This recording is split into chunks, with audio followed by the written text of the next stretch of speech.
this week I've been tripping on and researching job losses.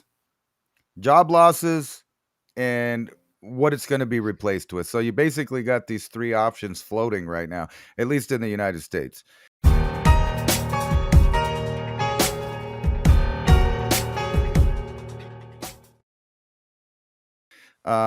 A, we force unemployed Americans to get a job, which includes Medicaid recipients and other people to do certain jobs that are going to be open, which I don't think that's going to happen. Actually, that's the least likely for me to think. Number two, amnesty. We're going to have amnesty, and then we're just going to stop talking about it for another 10 years.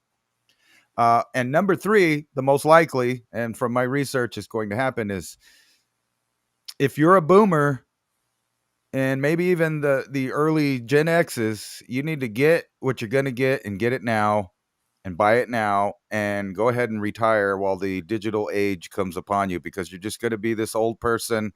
And there aren't going to be any jobs. There's not going to be Walmart greeters. There's not going to be a plethora of things, and we can go through it, like from government to farming to construction to banking. Any position in banking or finance is going to be replaced, and I mean soon. I got the AI to work with me. I don't usually do that, but I posed it the question: at which pace will AI replace the human workforce compared to previous revelations or revolutions that have happened that have made human life easier, like say the industrial revolution, the gun. Like you could take your pick, the plow, Electricity. electricity, computers, all of that. It's all being outpaced by AI because AI Bubblegum. can be used in anything, right? So it works in all fields. It can do all jobs. So if your job is at a computer terminal and you process any kind of data, from legal data to financial data to records data to health data, you're gone in the next 10 years. I'm sorry to say that. And the pace was actually faster than I thought. According to the AI, was much faster than I thought it was going to be. So we're talking by 2060, nobody's really going to be doing anything, except for those weird jobs that are still going to have a human, finesse to do it.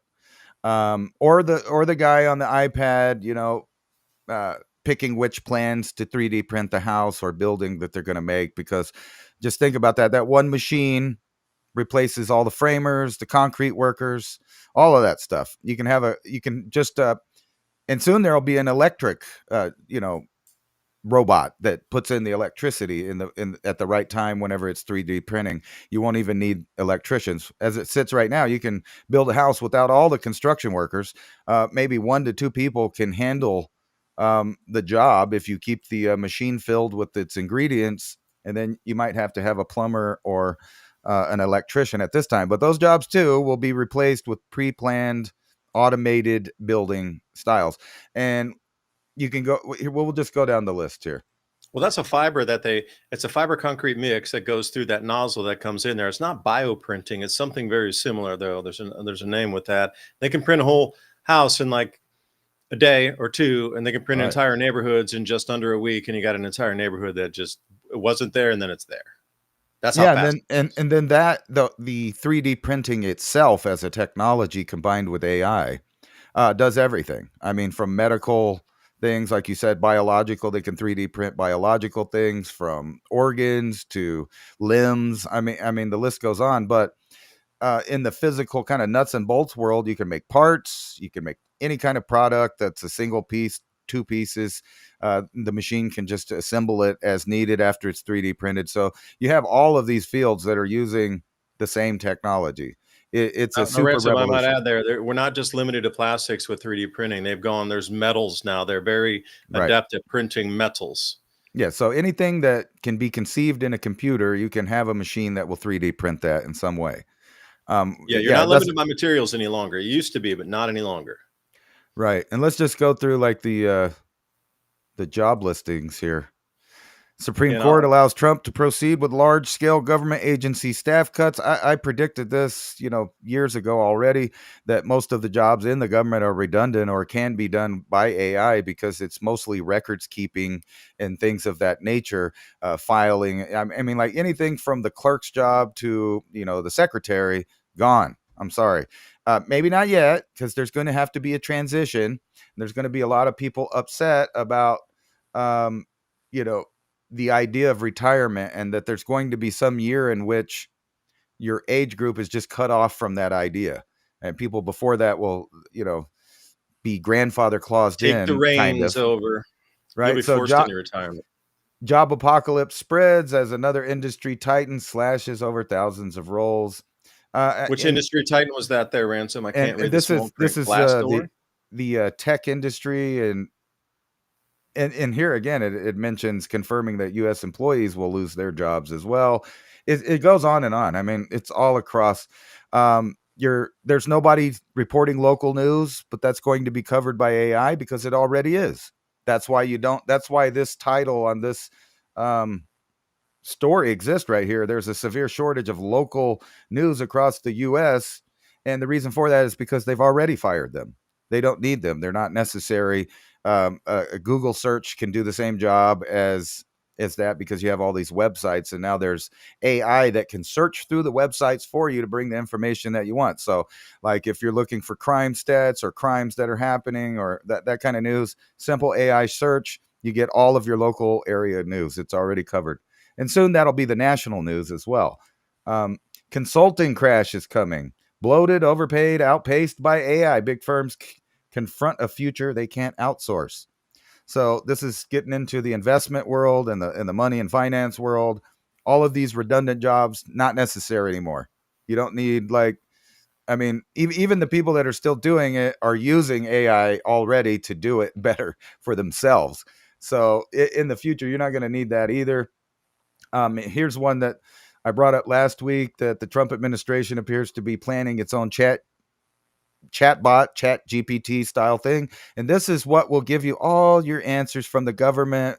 This is Oh, the you're this is the scaring me entity. already. Well, this is the entity that you're going to argue with about whether or not it's covered under your Medicaid or what. I mean, like the plethora of things, legal fights, legal battles. And then we're talking about this amnesty bill right here, right? I actually think that, and we mentioned this, some time ago when people started getting all weird about deportation and stuff. The majority of people, they're going to leave here, um, and they have to, out of necessity, because the job market's not set up to have that vacuum happen all at once. So if they were going to do it, it has to be over time. And besides that, let's be honest, it's hard to evict upwards of 40 million people from a landmass. It's just hard to do that. It's easy to get them in there. It's hard to remove them. And Europe's going to find that out. And by the way, if you haven't been watching, a lot of the European countries are now doing an about face and deciding that they're going to now start deporting people. I think Spain said they're going to get rid of 8 million. Italy's now talking about booting a bunch of people. So there's going to be this weird situation of fighting for resources soon. You can just see it building.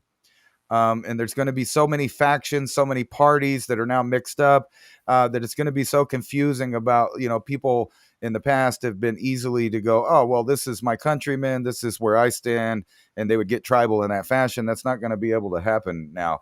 And Well, Ransom, I here's might one. answer, like if you go back to the Tales of the Barbary Coast and you're talking about the Islamic invasion into Europe, it took them about 800 years to extricate that Right. back out and separate that. 800 years after the invasions, the original invasions, the Barbary Coast, when the pirates would sail. Not to mention, those invasions took a long time to happen. It wasn't Yeah. just like a bunch of people showed up. They had to stage armies. They had to feed those armies. They had to, strategically plan out places to invade and have battles and stuff. That ain't what happened this time. Everybody just was invited right in and given free stuff. I mean, that basically happened everywhere in the Western world. The same countries, I might add, that are in these super debt problems, the same countries that have unemployment problems already, the same countries that have problems with paying for people's medical, the same countries that want to reduce the amount of energy that you could use in your home. So it's kind of right in your face. Let's overpopulate an area, but then cut off the resources simultaneously, But which then is what's the inverse of that?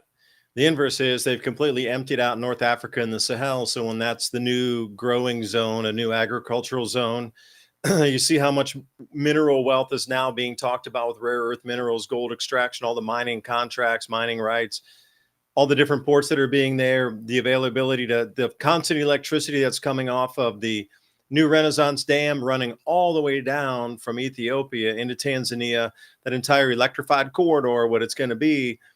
There's nobody there. They all went up to Europe. So there's going to be no resistance. So again, you look at that, they just moved all those people out. And now the electrical corridor is officially active now, where there is constant electricity from those step down hydroelectric dams off of Ethiopia all the way down to Tanzania. That's a very, very long way in Africa. And nobody there to resist any of these corporations that are going in. So that's the right. inverse on the 30-second Cliff Note version.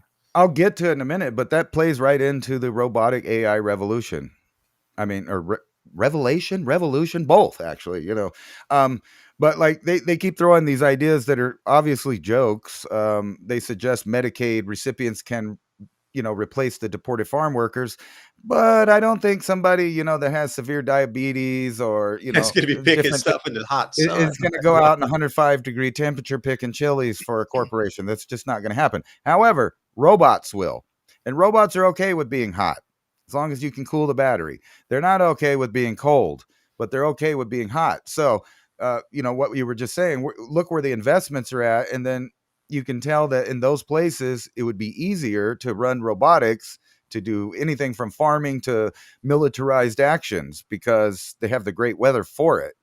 This is not a toothpaste. It's a revolution for your teeth. Remineralize, strengthen teeth, all natural ingredients, essential oils, minerals, salts. Alpha Vedic Dental Solutions System. That's alphavedic.com/civilization. And not a lot of people are talking about this. We always see the storable foods. But what about dental care during these same emergency situations? So take a look at what they have, alphavedic.com/civilization. No, and so this is just a joke, but here's kind of where I was going with it. The force feeding of AI on an unwilling public, no matter where you go, you're checking your email, you're using your phone, tablet, whatever. AI is being shoved in your face as the first option and soon to be the only option of information. So right now, they give you an AI overview and they kind of give you that choice on whether or not you want to do your own manual search through the internet or just rely on the AI overview of any topic or search or research that you're doing. The problem with it is it's really biased and it's going to become more biased. You remember when we were arguing about whether or not Google search results were or weren't biased when it first came out? Now you have these massive supercomputers running algorithms to keep it biased. Everybody forgot. Here's another one. What if AI isn't intelligence, but anti-intelligence? And this is something that I brought up many times, that because of the pattern, just like the children that were introduced tablets and phones, they're screen babies, their brain rewired to have this new lifestyle and get input in this new way. But it wasn't just the children, it was the adults. And from now on, it will be everybody, because this is how we're being trained to get information. This is how we're being trained to even pay your bills or any of that. You have to deal with some kind of AI at some level. And now people don't know anything. Now they're asking Grok. And we were joking about this a couple of weeks ago. Now you look on the internet, everybody's asking Grok or Chat GPT an answer to something. And now they're not double checking anymore. So unless Yeah, someone I'm just guilty. spots I'm out guilty of something. that, doing percentages as well. Like for me, I don't like calculating percentages because I often do something wrong with the divided by or multiplied by 100 back. So longer percentages or wider percentages, I do use that. So here we sit in the world of using could it give me a false answer? Yeah, I could. Well, not only that, not just a false answer by accident, but a false answer intentionally programmed into the algorithm to tell you something. Now, we'll kind of get to it because I've started a major campaign that I hope catches on across America, but I'll wait till the very end of the show to bring that up, because it's funny. I'll just put it that way. Well, wait, But yeah, I got one for you. If you're going to start a campaign there, here's one in the UK with the GPDR laws. You know how GPDR, you got to click that, oh, you can get a cookie on your website thing. So they're having facial recognition in all the supermarkets in the UK. So there's a movement there that just started this week, and I don't know how popular it's going to get, where they're instructing you on when you walk into a supermarket and all those cameras are focused on you in like aisle 5, aisle 7. After you wind up your shopping trip, you go to that service desk and say, because of the GPDR laws, I would like a videotape of all my interactions and all of my images and my face in the store right now. And if they delay and they do not give that to you and go, well, we need to talk to corporate office, you're allowed to sue them. And I think it's £2,500 is the first one. And then if the corporate office delays, then it moves up to something like £15,000 or euros. And they're trying to get the entire masses of everybody to go in and just like overwhelm these stores to ask for their digital representation in the videos, to overwhelm the system where they'll have to stop because it'll cost them too much, because they'll have to hire additional staff to get you your images and your videos that are in the store. Like when you're in the store, you don't leave the store without it. You actually go to the service desk before you leave and you ask them and you pester them. And that's the whole thing, is like overwhelm them to the point where they're like, they can't even close the store because there's still a line of people behind there asking for that. And this is a whole new movement starting in the UK right now this week. well, I would bet money that the UK's government will adopt something like it that we have in the United States, where that footage would be private property owned by the corporation or property owner that had such recording devices, unless it's in the public. Then it's public. And you notice even here in the United States, where we have laws about the video being public, it's hard to get public video. Like if you went into your county and your state and you said, I need a FOIA request, you have to do this whole process to get public video. But your video is your video on private property right now. So, like, if you went to a corporation in the United States and you said that, they would laugh you out, with security helping you out. That's their footage. They don't have But to in give the it to you. EU, it's quite different. They have such draconian, strict laws there that they're trying to reverse the roles on that. So, All I'm FYI. saying is, I bet the government and the spy entity will have a remedy for that, where it's not easily available for the person, but it is easy and available for the corporation or the police. Well, we know it's already happening for the police. So, but yeah, it's that's more of the same thing. The surveillance state goes hand in hand with this AI revolution. Here's a robot performing surgery on its own for the first time, powered by Chat GPT. And I joke about it, but your psychologist, your doctor, the people that set up the appointments, all gone, all replaced in the next several decades. And it's going to be in a weird time for people, because if you don't have any finances, you're just kind of going to be left in limbo about what you can do and you can't do, because you won't be part of the world and you won't have the financial backing to protect yourself from it. And like Marco Rubio, imposter using AI voice, called high level officials. This is the inner. This is how it backfires. But the government is already wanting to go over to this AI voice call system, where you call into them, where they're gathering your voice, and your voice is being gathered on the internet through metadata, through broadcast. I found an AI voiceover on a video that's me. So that must have came through the same services that I used and gave the voice, unless somebody, just copied it right off. But that is rampant. And so much so that people don't even know that they're talking to real people anymore. All the way to the point of government officials being called by what they think are other government officials.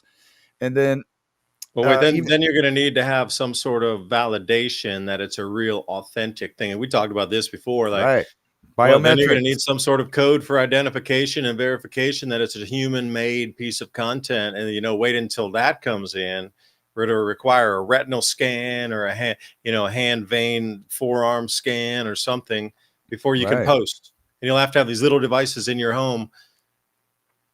Verify. It's like Gattaca, that movie where you had to, give them a prick of blood everywhere you went to, so that they would know that you were the right genetic cast or whatever. And if you had any genetic anomalies, they wouldn't let you have jobs. That was a weird future. They left out AI, but AI is the only way that you could possibly do that kind of world. And here's another one. The companies. This is why I know that the companies are all in. for this AI revolution. They're going to give over their most of their billions and power that they have now, and get rid of almost all of their staff, and still be mega international corporations. And they're willing to lose on stuff. AI is turning Apple into a loser, and it talks about how the competition is going, but that's okay because Apple will catch up, and they will have an equivalent, computer. I mean, AI that it's a dime a dozen now, and now there's corporate espionage. They're stealing each other's code.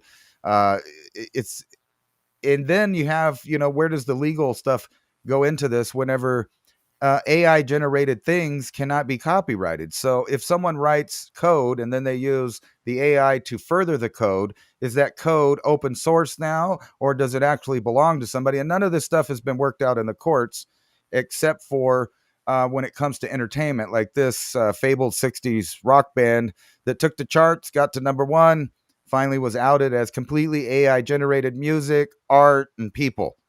Nothing about it was real. So this not only, kind of sets a precedent how humans can be faked and start liking things even though it's not human made, but it also sets a precedent to show you that in the near future there won't be, entertainment stars, and people wonder why Hollywood is failing at this point and can't come up with nothing new. It seems that that's the plan, is to let this algorithm take over everything, even the entertainment. And you can copy this and you can mix it. No one's even making money off of this except for through the ad revenue, where it went to the top of the charts, and all of the companies that were playing the music made billions probably on ad revenue, but no artist was paid. So in yet another market where humans are replaced by AI, even in the entertainment industry.